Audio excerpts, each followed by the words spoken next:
dos bases en Mocorón, uno que se llama un Forward Operating Base, que es un tipo de base que desarrollaban para Irak, y en un artículo de los New York Times, justo antes de la matanza que hubo el 11 de mayo en Aguas, estaban celebrando de que estaban utilizando las tácticas que habían desarrollado para Irak en la Mosquitia, y eso fue en Mocorón.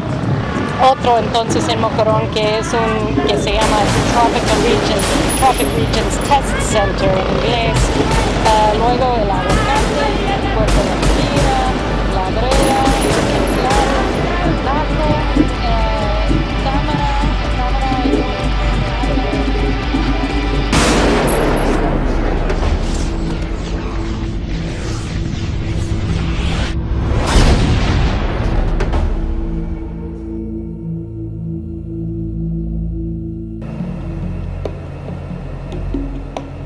La Mosquitia, the Mosquito Coast. This part of Honduras is largely ungoverned, sparsely populated, and heavily militarized. We're on our way to Aguas. It's in one of the most remote parts of Honduras. To get there, we had to take this boat ride, and this is really the main way that people in this part of the country get around and travel. We've come here because the U.S. Drug Enforcement Agency, or DEA, is active in this region, thousands of kilometers from U.S. soil, fighting the so-called war on drugs.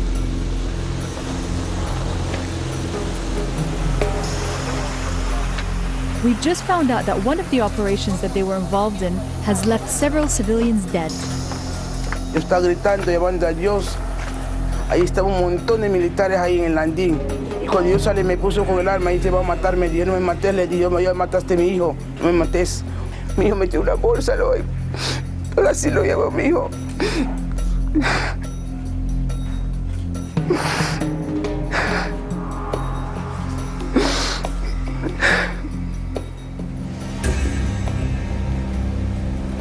The U.S. says 80% of all planes smuggling cocaine out of South America first land in Honduras. Many of those shipments are then transported north to satisfy the demand of the world's largest cocaine consumer, the United States. En los últimos años se ha incrementado, y eso debido a que en la región muchos países han tomado medidas estrictas, por ejemplo en México, mismo Guatemala, República Dominicana. Además de que la geografía, el terreno, le ofrece muchas ventajas a esta actividad. Fault Lines obtained this U.S. surveillance video, which according to the DEA is part of a classified operation. Shot in August 2011, we were told it shows drug traffickers unloading bales of cocaine from an aircraft. A similar scenario was playing out on May 11th of this year. American officials received intelligence that a flight had left Colombia destined for the Mosquitia. A DEA team stationed nearby flew in U.S. helicopters to intercept the shipment as the cargo was being moved onto boats. Hilda Lezema was on the water that night. She was returning on a 7-hour journey down the Patuca River after dropping off fishermen to work in the open sea. As she neared Aguas, she said she heard the U.S. helicopters. Dio la vuelta, vino otro, dio la vuelta, vino otro, otra vez dio la vuelta. Después vino otra vez bajando, abajito. Hilda says that one of the helicopters then opened fire without warning at the wrong boat. Bullets tore through both of her legs. Doctors told her they'd have to amputate them if she cannot keep her wounds clean. After she was hit, she dove into the river to hide. Agarré de un palo, estuve agarrado, escondida, tal vez si me vuelve a tirar otra vez. Ay, escondí un niñito, iba cruzando, lo estuve viendo, también estaba nadando, le pasó otro tiro del lado de la cabeza. El pobre muchachito se dobló, pero a él no lo tocó nada. In all, 4 people were killed that night, including 2 pregnant women. We counted 18 holes where bullets had pierced the boat. The helicopters did land to confiscate the drugs, but no one on board offered the victims any medical assistance. U.S. officials dispute Hilda's version of events. They claim that someone in her boat fired on the agents first, and the helicopter returned fire in self-defense. The DEA completed an internal investigation into the incident but refused to provide fault lines with a copy. The State Department declined to share the surveillance video from that night.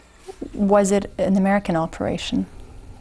I would say there's no way we would describe it as an American operation. What we have is a request for assistance. We have helicopters that are owned by the State Department, that were flown by Guatemalan pilots, that are manned by Honduran vetted police, and that had U.S. DEA operatives on them as advisors. And so what we have there is really a success. We have a success in international cooperation that we have never seen before on the Isthmus of Central America. So we have a situation where the helicopter is owned by the State Department, U.S. officials from the DEA on board in the capacity of advising and previously training, and 4 people who were killed. But you call it a success and not an American operation. Well, no, I think I've been very clear. We are there at the behest and request of the Honduran government. They are working in collaboration with their Central American allies, and we are working with them in an advisory capacity. Colonel Ronald Rivera is the commander of the Honduran military in the Mosquitia region. He carried out a preliminary investigation which concluded that the helicopter mistook the villagers for drug traffickers. Creo que sí se podría seguir trabajando con los norteamericanos en nuestro país. Es cuestión de dialogar con la gente, de hacerle saber a la gente que no fue algo intencional, que fue un accidente. Pues hacerse responsable también porque hay personas dañadas, hay personas que perdieron familia. Yo creo que traería un alivio a la población. But the U.S. isn't taking responsibility. It says that because it was a Honduran operation, the Honduran government should carry out an in-depth investigation. The results of that are still pending. While the U.S. has built numerous bases in and around the Mosquitia and has poured hundreds of millions of dollars into the Honduran security forces, locals told us they've seen no benefit from the infusion of money. Lo que le podemos decir es una reorientación de ese recurso que está siendo mal utilizado. Este dinero debería ser utilizado para fortalecer en educación, en salud y otras cosas que lo necesitamos. Aquí no hay trabajo para nadie. Entonces, para mí, en la opinión personal, es totalmente ilegal que estén aquí presencia gringa. También las bases militares es totalmente ilegal porque nosotros no lo hemos pedido. Forward Operating Base Mocoron is one of 3 smaller bases that the Americans have been using for counter-narcotics operations. The U.S. is applying combat strategies from Iraq and Afghanistan to the drug war in Central America, including the use of remote outposts and training local security forces. Mauricio Ordóñez is 20 years old. He mans the M60 machine gun on Air Force helicopters.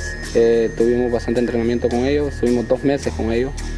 El entrenamiento que ellos nos brindaron para acá es excelente. Tuvimos sobrevivencia, tuvimos descensos de helicóptero. Do you think you'd be able to do this job if it wasn't for the support and training that you get from the American military? Yo digo que no. ¿Por qué? Porque ellos nos ayudan bastante para que... Yo creo que sin ayuda de ellos tampoco no lo lograríamos. The Honduran military routinely blows up holes in landing strips that are used by the traffickers. But success has been limited, largely because their work can be quickly undone. The military has told us that a lot of the clandestine airstrips they've blown up are back in usage. All that's required is for drug traffickers to pay a local villager the equivalent of $2 to $3, and that villager will fix all the damage and the runway will be ready for usage. A high-ranking official told me he considers the whole exercise to be futile, but that they have to do it because those are their orders.